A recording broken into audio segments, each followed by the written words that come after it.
আমি কাউকে কিছু বলতে চাইনি, তবে যার নামে অ্যাকাউন্ট বা যার আছে সেগুলিতে তার কাছে থাকা বাঞ্ছনীয়।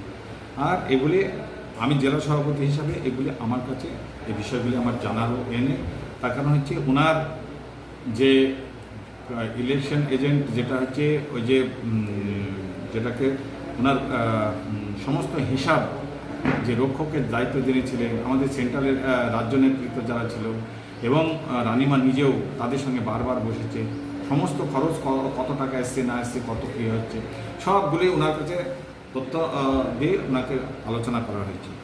হয়তো উনি হারার পরে ওনার মানসিকতা খারাপ হয়েছে, আর সেই জন্যেই আর সেই সুযোগে এক শ্রেণীর লোক ওনাকে ভুল বার্তা দিচ্ছে, আর সেই জন্যেই আজকে তিনি এই কথা হয়তো বলছেন। তবে আমার মনে হয় আরেকবার বলছি, আমাদের সঙ্গে বসে আলোচনা করলে ওনাকে এই বিষয়গুলি যখন ডিসকাস করা হবে তারপরে হয়তো উনি আর বলবেন না বিষয়গুলি। কিন্তু ওনাকে কিছু লোক হারের পরে উনি যেভাবে স্বপ্ন দেখেছিলেন, ওনার হয়তো আশা করেছিলেন এবার জিতবো, আর রাজনীতিতে কখন উত্থান পতন হয়, কখন কি হয়, অঘটন ঘটে যায় সেটা কেউ বলতে পারে না।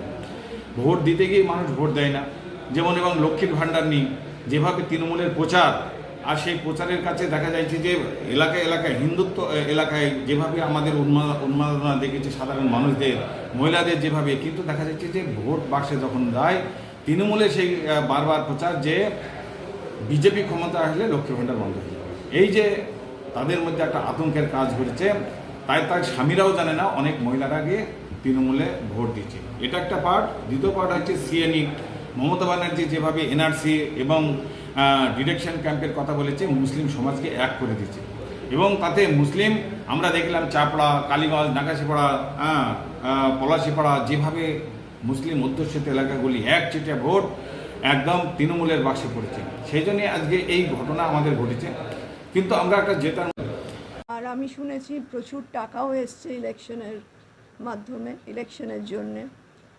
তো সেই টাকা আমার বেশ অপমানিত লেগেছে যে আমাকে কিচ্ছু জানানো হয়নি। তারা নিজেদের মতো খরচা করেছে বা নিজেদের ডিসিশনে খরচা করেছে, আমি কিছুই জানতে পারিনি। আর আমি অনেকবার সবাইকে বলেছি কিন্তু গুরুত্ব দেওয়া হয়নি। আর যেটা আমার ভয় ছিল যে যেহেতু আমি ক্লিন লোক, সেখানে আমার ঘাড়ে না দায়টা এসে পড়ে, তাই জন্য আমি বারবার জিজ্ঞেস করতাম। দেখুন একবার টাকাটা কি ঠিকঠাক খরচ হয়েছে বলে মনে হয় আপনার, যে টাকাটা এসেছে? দেখুন, আমি তো কিছু জানি না টাকা নিয়ে, এখন কোথায় কি খরচা হয়েছে বা হয়নি সেটা আমি বলতেই পারবো না। সোশ্যাল মিডিয়ায় দেখা যাচ্ছে যে একটা চুরির অভিযোগ তোলা হচ্ছে না? হ্যাঁ, আমিও দেখেছি সেটা, কিন্তু যদি হয় আমি আর খুব লজ্জিত। আর কি বলবো, পার্টির হয়ে আমি লজ্জিত। এমনকি বিরোধী দলের কাছ থেকেও টাকা নেওয়ার একটা অভিযোগ উঠছে, যেখানে বলা হচ্ছে যে বিরোধী দলের কাছ থেকে বিজেপি নেতারা টাকা নিয়ে আপনাকে বিক্রি করে দিয়েছে। এটা খুব দুঃখজনক যদি সত্যি হয়। আর একটা জিনিস, আমাকে একটি মহিলা তেড়ে এসেছিলেন যে প্রমাণ ছাড়া কি করে বলা হয় যে টাকা উল্টোপাল্টা খরচা হচ্ছে। আমি বললাম তাতে তুমি বরং প্রমাণ করে দাও যে টাকাটা উল্টোপাল্টা খরচা হচ্ছে না। তো তাতে আর কিছু বললো না। যাই হোক, এদের একটু মানে কি বলবো, একটা মানে সেটা আমি ডিসক্রাইব করতে পারছি না, কিন্তু গায়ে লেগে যাচ্ছে কথাগুলো। আর আমার গায়ে লাগবে কেন, আমি যদি কিছু নাই করি? তো সেটা আমার একটু সন্দেহজনক লেগেছিল। তো সেখানে আমি একটাই ভেবে দেখলাম যে যা হবার হয়ে গেছে, এখন আর টাকা নিয়ে কথা তুলে কী হবে।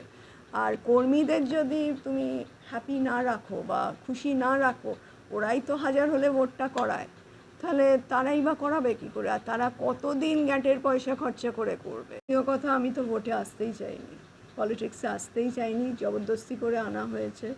আমি তখনও বলেছিলাম যে দেখুন, আমি কিন্তু একেবারে পলিটিক্স জানিও না, করিও নি, এবং আমি পছন্দও করি না।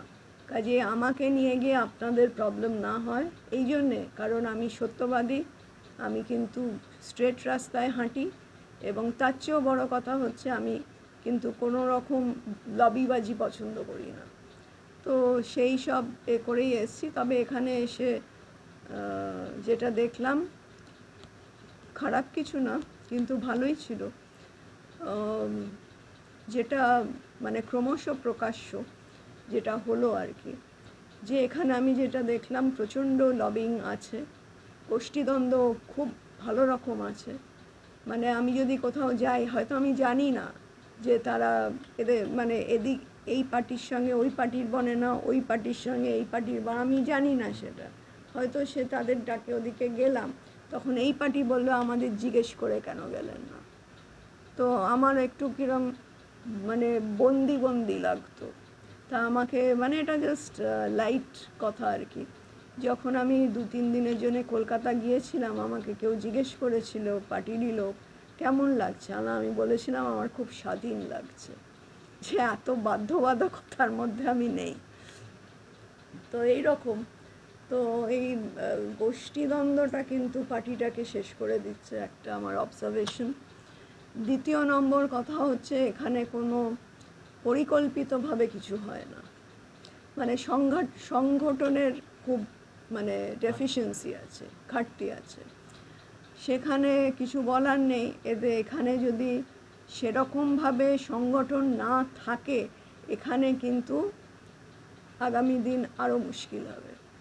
কারণ আমি যা শুনলাম যে মানে ধরুন যদি পার্টির মধ্যে দ্বন্দ্ব থাকে, সাংগঠনিক অভাব থাকে এবং ডিসিপ্লিনের অভাব থাকে, একটা পার্টি চালানো খুব মুশকিল।